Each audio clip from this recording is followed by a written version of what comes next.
रामचंद्र श्रृंखला किताब 2 सीता मिथिला की योद्धा। लेखक अमीश त्रिपाठी। अनुवादक उर्मिला गुप्ता। अध्याय 19। सीता और समीची 10 मिथिला सिपाहियों के साथ मधुकर निवास की तरफ चल दी। पूरे नगर में रावण के आने की खबर फैल गई थी। लंका का राजा रावण पूरे भारत का उत्पीड़क, या कम से कम भारतीय राजाओं का उत्पीड़क। सबसे ज्यादा चर्चा उसके उड़ने वाले पुष्पक विमान की हो रही थी। यहाँ तक कि सीता की बहन उर्मिला भी लंका की अभूतपूर्व तकनीक की खबरों से नहीं बच पाई थी, और वो भी जिद करके अपनी बड़ी बहन के साथ विमान देखने आई थी। वो मधुकर निवास के अंत तक गए, किले की दीवार तक। पुष्पक विमान नगर की खाई के पार ठीक जंगल के सामने रखा था। यहाँ तक कि सीता भी उससे प्रभावित हो गई थी। शंक्वाकार विशाल विमान किसी अनजान धातु का ही बना था। वाहन के ऊपर बड़ी पंखुड़ी लगी थी। उसके आधार में दोनों तरफ 2 छोटी पंखुड़ियाँ लगी थी। मुझे लगता है, समीची ने कहा, ऊपर लगी बड़ी पंखुड़ी विमान को उड़ने में मदद करती होगी और नीचे की छोटी पंखुड़ियाँ दिशा दिखाती होंगी। विमान पर कई छेद बने थे, जिन पर अलग अलग वर्गाकार धातु का पर्दा चढ़ा था। समीची ने आगे बताया कि जब विमान उड़ता है तो छेदों पर लगा ये धातु का पर्दा हट जाता है। छेदों पर शीशे की मोटी परत भी है। मुख्य दरवाजा विमान के अंदर ही खुलता है। एक बार जब साथ वाले पंख घूमते हैं तो दरवाजा अंदर की तरफ सरक जाता है। इससे विमान का द्वार सुरक्षित रहता है। सीता समीची की तरफ मुड़ी। तुम्हें तो लंका के इस विमान के बारे में काफ़ी पता है। समीची ने खिसियाते हुए अपना सिर हिला दिया। नहीं नहीं, मैंने बस विमान को उतरते हुए देखा था, बस। लंका के हजारों सैनिकों ने विमान के गिर्द पड़ाव डाल रखा था। उनमें से कुछ सो रहे थे, कुछ खा रहे थे, लेकिन लगभग 1/3 सैनिक अपने हथियार लेकर तैयार खड़े थे, शिविर की सुरक्षा के लिए, निगरानी करते हुए, किसी भी खतरे से निपटने के लिए। सीता उनकी सुरक्षा रणनीति जानती थी। 1/3 योजना। उनके 1/3 सैनिक 4 पारियों में बदल बदल कर काम करते थे, जबकि बाकी के सिपाही आराम के साथ दूसरे काम निपटा लेते थे। लंकावासी कभी भी अपनी सुरक्षा में ढील नहीं छोड़ते। कितने सैनिक हैं यहाँ? सीता ने पूछा। लगभग 10,000 होंगे, समीची ने कहा। प्रभु रुद्र रहम करे। सीता ने समीची को देखा। वो खास भाव था। उनकी दोस्त सच में घबराई हुई लग रही थी। सीता ने अपना हाथ समीची के कंधे पर रखा। चिंता मत करो, हम संभाल सकते हैं। समीची ने नीचे झुककर मधुकर निवास की छत पर बने दरवाजे को खटखटाया। 10 सिपाही उनके पीछे खड़े थे। सीता ने उर्मिला को शांत भरोसे की नज़रों से देखा। किसी ने दरवाजा नहीं खोला। समीची ने सीता को देखा। दोबारा खटखटाओ, सीता ने आदेश दिया, इस बार जोर से। समीची ने आदेश का पालन किया। उर्मिला को नहीं पता था कि उनकी बहन क्या करने वाली थी। दीदी, हम क्यों? उन्होंने दरवाजे को ऊपर की तरफ खुलता देख बोलना बंद कर दिया। लक्ष्मण कमरे में उतरने वाली सीढ़ियों पर खड़े थे। कटे हुए शरीर के लंबे लक्ष्मण ने मानो उस जगह को पूरी तरह घेर लिया था। वो गोरी रंगत के बांके से नौजवान लग रहे थे, एक बलिष्ठ पुरुष। उन्होंने सामान्य सिपाहियों वाले सफ़ेद कपड़े पहन रखे थे, जो काम खत्म होने पर पहने जाते थे। फौजी तरीके से बंधी धोती पर उन्होंने कमर व कंधे पर अंग वस्त्र बांधा हुआ था।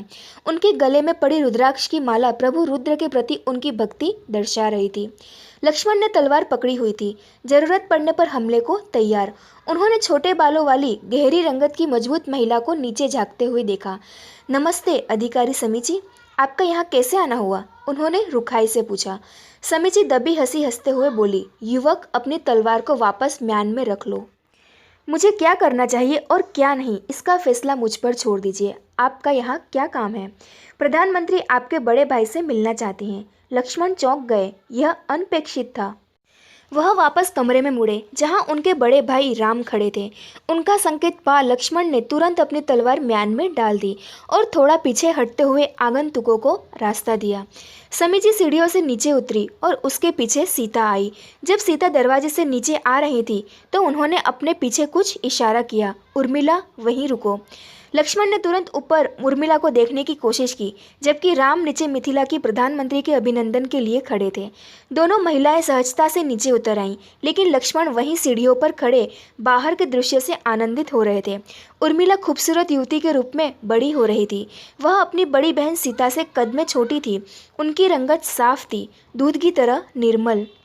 उनके गोल बाल सुलभ चेहरे पर बड़ी बड़ी आंखों का नियंत्रण था, जिससे उनमें मधुर बच्चों की सी मासूमियत झलकती थी। उनके बालों को सलीके से जूड़े में बांधा गया था, हर लट तरीके से संवारी हुई। आंखों का काजल उनकी सुंदरता को और बढ़ा रहा था। होठ कुछ उभरे हुए थे। उनके कपड़े सजीले लेकिन शानदार थे। लाल धोती के साथ पहनी हुई गुलाबी अंगियां वस्त्रों की खूबसूरती और बढ़ा रही थी। उनकी धोती सामान्य से कुछ ज़्यादा लंबी, घुटनों से नीचे थी। करीने से तहाया हुआ अंगवस्त्र उनके कंधों पर सुशोभित था। पायल और बिछुए उनके प्यारे पैरों को और मोहक बना रहे थे, जबकि अंगूठी और कंगन हाथों की शोभा बढ़ा रहे थे। लक्ष्मण पूरी तरह से सम्मोहित हो चुके थे। उर्मिला यह बात भाप गई। वह हल्के से मुस्कुराई और दुविधा में इधर उधर देखने लगी। सीता ने मुड़कर लक्ष्मण को उर्मिला की ओर देखते हुए देख लिया। उनकी आंखें आश्चर्य से फैल गईं। उर्मिला और लक्ष्मण। लक्ष्मण, दरवाजा बंद कर दो, राम ने कहा। लक्ष्मण ने बेमन से आदेश माना। राजकुमारी, मैं आपकी क्या मदद कर सकता हूँ? राम ने सीता से पूछा। सीता ने मुड़कर उस पुरुष को देखा जिसे उन्होंने अपना वर चुना था। उन्होंने उनके बारे में काफ़ी सुना था। काफ़ी दिनों से इतना ही उन्हें लगता था कि वो सच में उन्हें जानती थी। अब तक के उनके सारे विचार एक कारण और तथ्य पर आधारित थे। वह विष्णु के नियति में उन्हें उपयुक्त साझेदार के रूप में देखती थी। कोई ऐसा जिसके साथ वो अपनी मातृभूमि की भलाई के लिए काम कर सकती थी, उसे देश के लिए जिसे वो प्रेम करती थी। लेकिन आज पहली बार वो उन्हें वास्तविक पुरुष के रूप में देख रही थी। भाव बिना कहे ही उमड़ रहे थे और तर्क पर हावी होने लगे थे। उन्हें स्वीकारना पड़ा था कि राम का पहला प्रभाव बहुत ही प्रभावशाली पड़ा था। अयोध्या के युवराज कक्ष में खड़े थे। राम ने सफ़ेद धोती और अंगवस्त्र पहना हुआ था, जो उनकी सांवली रंगत पर विरोधाभासी प्रभाव डाल रहे थे। इन साधारण कपड़ों में उनकी कुलीनता छिप नहीं रही थी। वह कद में सीता से जरा से लंबे थे। उनके चौड़े कंधे, मजबूत बाहें और गठा हुआ बदन उनके धनुर्भ्यास का प्रमाण थे। उनके लंबे बाल जूड़े के रूप में बंधे थे। उन्होंने अपने गले में रुद्राक्ष की माला पहनी हुई थी, मतलब वो भी प्रभु रुद्र महादेव के भक्त थे। उन्होंने और कोई आभूषण नहीं पहना हुआ था और कोई निशानी नहीं थी जो उनके सूर्यवंशी होने की गवाही दे रही हो, इक्ष्वाकु के वंशज होने की। उनका व्यक्तित्व विनम्रता और ताकत से भरा था। सीता मुस्कुराई। बुरा नहीं है, बिल्कुल बुरा नहीं है। जरा एक पल रुकिए राजकुमार, उन्होंने समीची को देखकर कहा। मैं राजकुमार से अकेले में बात करना चाहती हूँ। जरूर, कहकर समीची तुरंत सीढ़ियाँ चढ़ने लगी। राम ने लक्ष्मण को बाहर जाने का इशारा किया। वह तत्परता से बाहर चले गए। अब राम और सीता अकेले थे। सीता ने मुस्कुराकर कक्ष में रखे आसन की ओर इशारा किया। कृपया बैठ जाइए राजकुमार राम, मैं ऐसे ही ठीक हूँ। मैं आग्रह करती हूँ, सीता ने खुद एक आसन पर बैठते हुए कहा। राम सीता के सामने रखे आसन पर बैठ गए। वहाँ अजीब सी खामोशी छा गई। फिर सीता ने बोलना शुरू किया। मुझे लगता है कि आपको यहाँ झूठ बोलकर लाया गया है। राम खामोश थे, लेकिन उनकी आंखों ने जवाब दे दिया था। तो फिर आप चले क्यों नहीं गए? क्योंकि यह नियम के खिलाफ होता। तो इसलिए इन्होंने स्वयंवर में रुकने का निर्णय लिया। प्रभु रुद्र और प्रभु परशुराम इनसे प्रसन्न होते, और कानून की वजह से ही आप परसों होने वाले स्वयंवर में भाग लेंगे? सीता ने पूछा। राम ने खामोश रहना चुना, लेकिन सीता समझ सकती थी कि उनके मन में कुछ और चल रहा था। आप अयोध्या से हैं, सप्त सिंधु के परमेश्वर। मैं छोटे से राज्य मिथिला से हूँ। इस संबंध से भला आपको क्या लाभ? विवाह पवित्र होता है, यह राजनीतिक संबंध से कहीं ऊपर है। सीता मुस्कुराई। लेकिन दुनिया मानती है कि शाही विवाह राजनीतिक शक्ति के लिए ही किए जाते हैं। इससे और भला क्या हासिल हो सकता है? राम ने जवाब नहीं दिया। वो किसी दूसरी दुनिया में खो गए मालूम हो रहे थे। उनकी आंखें मानो कोई सपना देख रही थी। मुझे नहीं लगता कि राम ने मेरी बात सुनी थी। सीता ने राम की आंखों को अपने चेहरे पर घूमते देखा, अपने बालों पर, अपनी गर्दन पर। उन्होंने उन्हें मुस्कुराते देखा, बेख्याली में उनके चेहरे से। क्या वो शर्मा रहे हैं? हो क्या रहा है? मुझे बताया गया था कि राम की दिलचस्पी सिर्फ राजनीतिक कार्यों में ही है। राजकुमार राम, सीता ने जोर से कहा। जी, क्या कहा? राम ने पूछा, अपना ध्यान वापस बातचीत की ओर लाते हुए। मैंने पूछा, अगर विवाह राजनीतिक संबंध नहीं है तो क्या है? खैर, विवाह आवश्यकता नहीं है, विवाह करना मजबूरी भी नहीं है, लेकिन गलत व्यक्ति से विवाह करने से बुरा कुछ नहीं। आपको विवाह तभी करना चाहिए जब आपको कोई सराहने वाला मिले, जो आपको जीवन का मकसद समझाने और उसे हासिल करने में मदद कर सके, और आप भी इसके बदले उसके मकसद में योगदान दें। अगर आप ऐसे इंसान को ढूंढ पाएँ तो उससे विवाह कर लें। सीता ने अपनी भौहें उठाईं। क्या आप सिर्फ एक ही पत्नी रखने के पक्ष में हैं? ज़्यादातर लोगों की सोच इससे अलग होती है। अगर सभी लोग बहुपत्नी प्रथा को सही माने तो इससे वह सही तो नहीं हो जाएगी ना। लेकिन अधिकांश पुरुष एक से ज़्यादा विवाह करते हैं, विशेषकर राज परिवार के लोग। मैं नहीं करूँगा। दूसरी नारी को लाकर आप अपनी पत्नी का अपमान करते हैं। सीता ने अपना सिर पीछे कर संतुष्टि में ठोड़ी उठाई। उनकी आंखें नरम पड़ गई थी प्रशंसा से। वाह, यह तो खास है। कमरे में एक खामोशी सी छा गई। जैसे सीता ने राम को देखा, अचानक उन्हें कुछ याद आ गया। क्या आप वही नहीं हो जो उस दिन मुझे बाजार में मिले थे? उन्होंने पूछा। हाँ, वो और याद करने की कोशिश करने लगी। हाँ, लक्ष्मण भी वहाँ थे, उन्हीं के साथ।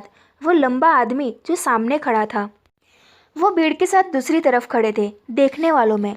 उस भीड़ में नहीं जो उस लड़के को सजा देने के लिए चिल्ला रही थी। मैंने इन्हें लड़के को खींचकर ले जाते समय देखा था, विजय को मारने के बाद। और फिर कुछ और याद आते ही उनकी सांस अटक गई। रुको, राम मेरी तरफ अपना सिर झुका रहे थे, लेकिन क्यों, यह मुझे ठीक से याद नहीं है। तो आप मेरी मदद के लिए आगे क्यों नहीं आए? सीता ने पूछा। क्योंकि हालात आपके नियंत्रण में थे। सीता हल्के से मुस्कुराई। ये हर पल और बेहतर होते जा रहे हैं। अब सवाल पूछने की बारी राम की थी। रावण यहाँ क्या कर रहा है? मैं नहीं जानती, लेकिन इस वजह से स्वयंवर में मेरे लिए और निजी बन गया। राम की मांसपेशियां अकड़ी। वह सदमे में थे, लेकिन उनके भावों से कुछ पता नहीं चला। क्या वह आपके स्वयंवर में भाग लेने आया है? ऐसा मुझे बताया गया है। और मैं यहाँ आई हूँ। सीता ने अगला वाक्य अपने मन में ही रखा। मैं आपके लिए आई हूँ। राम ने बात पूरी होने का इंतज़ार किया। आप धनुष चलाने में कैसे हैं? सीता ने पूछा। राम के मुंह पर धूमिल सी मुस्कान आ गई। सीता ने भौहें चढ़ाई। बहुत अच्छे हो। सीता अपने आसन से उठी और राम भी। मिथिला के प्रधानमंत्री ने हाथ जोड़कर प्रणाम किया। प्रभु रुद्र आप पर आशीर्वाद बनाए रखे राजकुमार। राम ने भी हाथ जोड़कर कहा, और आप पर भी राजकुमारी। सीता को एक ख्याल आया। क्या मैं आपसे और आपके भाई से कल शाही बगीचे में मिल सकती हूँ? राम की आंखें फिर से कहीं खो गई थी। वह सीता की कलाई में पड़े रुद्राक्ष के कंगन को देख रहे थे। सिर्फ ईश्वर या खुद राम ही जान सकते थे कि उनके मन में क्या चल रहा था। शायद जिंदगी में पहली बार सीता को शर्म महसूस हो रही थी। उन्होंने युद्ध के निशान पड़े अपने हाथों को देखा। उनके बाएं हाथ पर पड़ा युद्ध चिन्ह ज़्यादा बड़ा था। उनके विचार में उनके हाथ सुंदर नहीं थे। राजकुमार राम, सीता ने कहा, मैं पूछना, क्षमा कीजिएगा, क्या आप फिर से दोहरा सकती हैं? राम ने अपना ध्यान फिर सप्रयास सीता की बातों की ओर खींचा। क्या मैं आपसे और आपके भाई से कल शाही बगीचे में मिल सकती हूँ? जी ज़रूर। ठीक है, सीता ने कहा। वह जाने को मुड़ी। फिर वह रुक गई, मानो कुछ याद आया हो। उन्होंने कमर पेटी में बंधी पोटली में से लाल रंग का धागा निकाला। अच्छा होगा अगर आप इसे पहन ले तो। यह शुभ भाग्य के लिए है। यह कन्याकुमारी के आशीर्वाद का प्रतिरूप है, और मैं चाहती हूँ। सीता बोलते बोलते रुक गई। जब उन्हें एहसास हुआ कि राम के मन में कुछ और ही चल रहा था, उनका दिमाग एक बार फिर से ध्यान खो बैठा था। वो लाल धागे को देखते हुए एक श्लोक बोलने लगे थे, जो आमतौर पर वैवाहिक रस्मों में बोला जाता था। सीता राम के बुदबुदाते होठों को देखकर उस श्लोक को पहचान गई थी। मांगल्य न तूना नैना भव जीवना हेतु में। प्राचीन संस्कृत की एक पंक्ति जिसका अर्थ है, जो पवित्र धागा मैंने तुम्हें दिया है, इससे तुम मेरे जीवन का मकसद बनना। सीता ने अपनी हंसी छुपाने की कोशिश की। राजकुमार राम, सीता ने कुछ तेज आवाज़ में कहा। राम अचानक वर्तमान में आए और उनके मन में चल रही वैवाहिक धुन रुक गई। क्षमा कीजिएगा, क्या? सीता नरमी से मुस्कुराई। मैं कह रही थी। अचानक ही वह कहते कहते रुक गई। कोई बात नहीं, मैं धागा यहाँ छोड़े जा रही हूँ। अगर आपको ठीक लगे तो इसे पहन लीजिएगा। धागे को पीठिका पर रखकर सीता सीढ़ियाँ चढ़ने लगी। दरवाजे पर पहुंचकर उन्होंने आखिरी बार मुड़कर राम की ओर देखा। राम ने दाहिनी हथेली पर वह धागा रखा हुआ था और बड़े मन से उसे देख रहे थे, जैसे वह दुनिया की सबसे पवित्र वस्तु हो। सीता फिर से मुस्कुराई। ये तो बिल्कुल ही अनपेक्षित था।